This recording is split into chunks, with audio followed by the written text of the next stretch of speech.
Everybody, and welcome to my channel. Today is a heart-to-heart.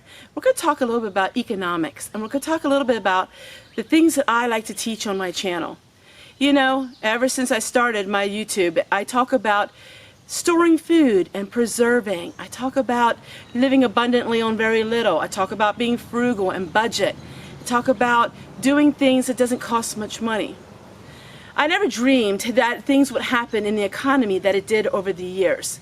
Even though 3 years ago I predicted that something could happen eventually, I didn't quite think that it would, not to this extent. And while we've had a lot of ripples in our life and the finances, we really had a downturn just recently, as you all know. But where is this going to take us, and where are we going to go forward? So people have been asking me a lot of questions, and I really haven't been answering them. People ask me now, where do we go from here? What do we do from here on out? I like to see it as this. I see it as this way. I see it that we had a little bit of some birth pains, is what you want to call it. I see it that we have some tremors in our life, and I do believe that we are headed for something even more drastic and worse. I don't talk about that a whole lot on my channel because it's kind of negative and it's kind of depressing, but yet we need to learn these things and skills, because what happens if things do get worse? I believe what was happening to us, I believe it's just a forewarning of things to come. Now, before you turn off this video and think, oh boy, not another one of these YouTubers who are trying to clickbait you into negativity to get that view, that's not at all what I'm about. Those of you who watch my videos on a daily or weekly basis will realize what my channel is about, and that's teaching and sharing. You know, in the 80s and the 90s, we were really spoiled. You know, we thought money grew on trees. Now, not everybody, but I'm saying in general, United States of America lived a pretty good life. And we were able to buy what we needed, and we could buy it on credit. I mean, everybody was doing it. Even our own government buys everything on credit. But reckoning day came, and it's coming even more. And so a lot of people are saying, okay, I know what happened. I realized the whole thing with the grocery store and the toilet paper and the food and all of this and that. But where do we go from here? What have we learned? What have we learned through all of this? And I don't think we should have a mindset of being fearful. In fact, I think you should take it as an adventure. Let me rephrase that.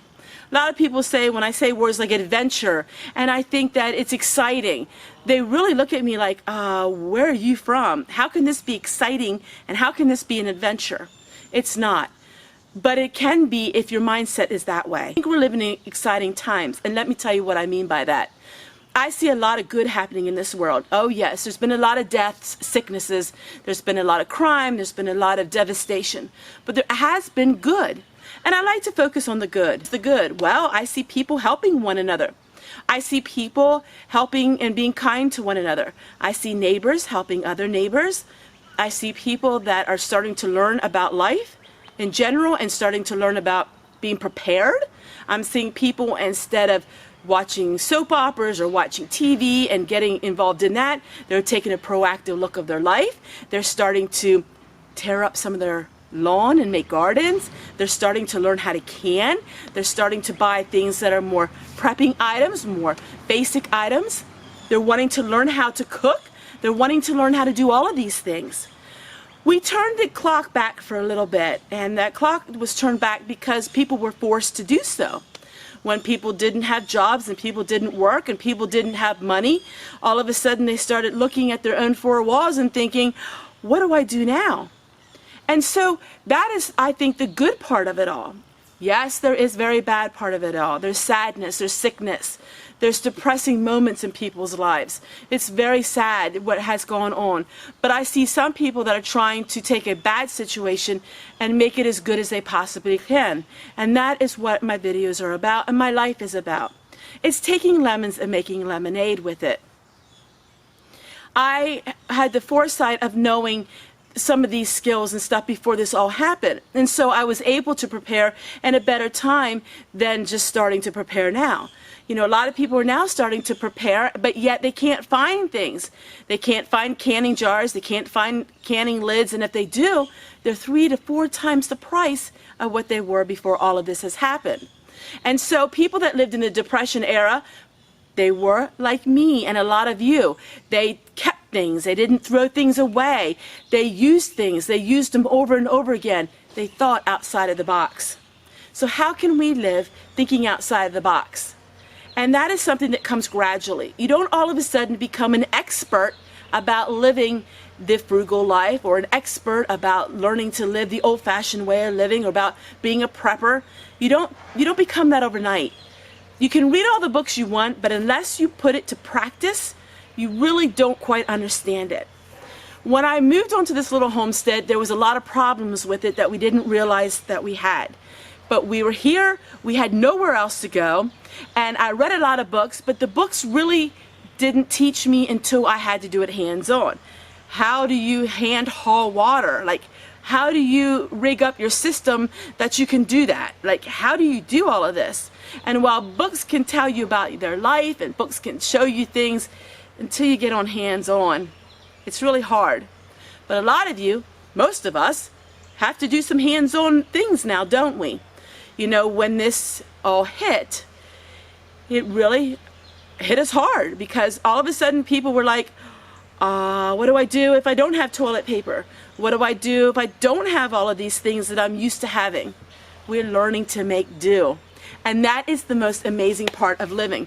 Because to me, I see learning to make do as not something that is depressing. I see it as exciting. I see it as a journey. Is it all roses? No.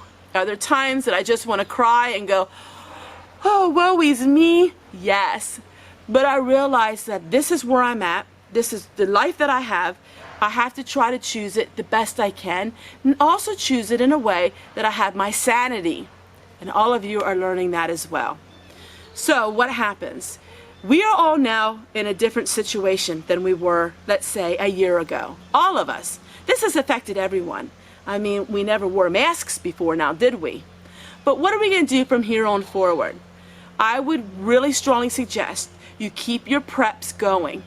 Keep your preps. As some food maybe will become cheaper again, which I don't know, buy it up, stock it up, because you don't know when this is going to hit again. And while a lot of the experts are saying that round 2 is coming in the fall, please learn something from round 1 so you don't have the problems in round 2, because round 2 will be harder than round 1.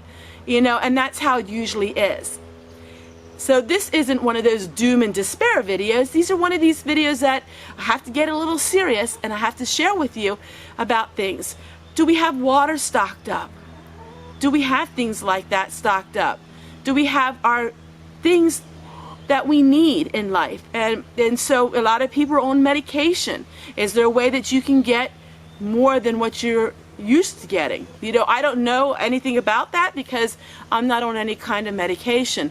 But can you buy maybe an extra month worth, and you know, and keep more of a stockpile of things? Toilet paper and laundry soap, and learn how to make it yourself. It's so easy. There's such a joy in learning to make things for yourselves. That is my personality, and that's a lot of people's personality. But I want to tell you something. There are a lot of people who didn't live this way, who started watching my videos, and of course lots of other prepping videos, and now they're making their own laundry soap, they're making their own dish soap, they're making their own bar soap, and they are having so much fun because it gives you a sense of satisfaction. You know, saving money, you can get a high from saving money, the same as you can get a high from spending money. A spendaholic, they get that high when they spend it. And then of course the high goes down. Because why? They live in regret. Because they get that high, they buy it, and then they feel like, oh, I couldn't afford that, and I'm regretful of it.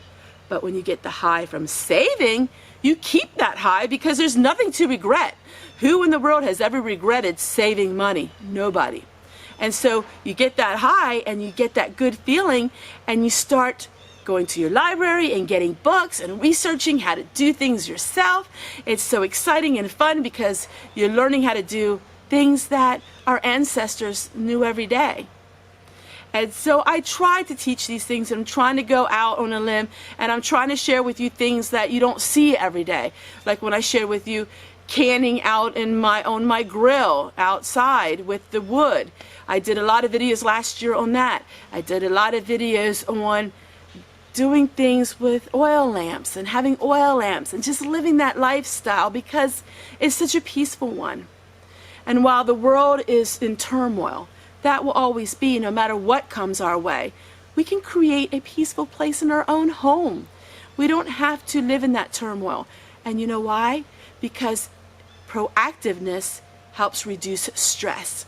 Because if you're proactive in your life on a daily basis, when stress is coming your way, you're not hit so hard than as somebody who has an empty refrigerator, no pantry, and all of a sudden there's not the food at the market that they're used to. All of these things can help reduce your stress. And the longer you do it, the less stress you have. It's hit with our economy. I had very little stress when it came to having food and learning things and being at my own home because I've done it for so many years. And it's really important, those of you who watch my channel who have children yet at home, it's even double important to be proactive in your life because you have little ones and children. Even my children do have a pantry and do store up food. But I, as the mother, decided to store up enough for all of them because I felt like I wanted to make sure I had enough for my whole family. And you know what? I really enjoy it, and I thank you guys so much for watching my Heart to Heart today because it is all about the economy. It's all about what will happen if things to come. Think about it this way. What happens if this all dissolves and it doesn't happen again? What's the worst thing you can say?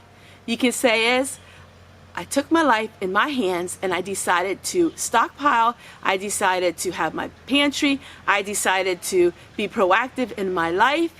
And I decided to live a more comfortable life in knowing that I have security in the items that I need. To me, that sounds like something that is a win-win. I can't see anybody that would regret that. So pay off your debt as quick as you can. Start with the smallest credit card or debt bill that you have. Pay that off. Use that money and roll it into your second lowest debt that you have. When that's paid off, take that money and it's like a domino effect. And you will be surprised how quick you can pay off your debts. It's like a snowball. Debt is a snowball. When you start with a little bit and you end up with a lot. But paying off your debt can be the same way. Start with your smallest debt, pay that off, and keep working your way till you get that large debt and just chisel away at it month by month. Add a little more than what you need to, and you will be surprised how your life will change. And it really won't take very long. I was a girl who was $300,000 in debt with real estate, with all kinds of things, with vehicles and real estate, and we paid it off in 7 years. We paid it off free and clear without any help from anyone. And you know what? You can do it too. Just got to put your mind to it, get out of debt, and you will live a life of comfort and knowing that what you have is paid for. Take care, everyone. We'll see you guys tomorrow.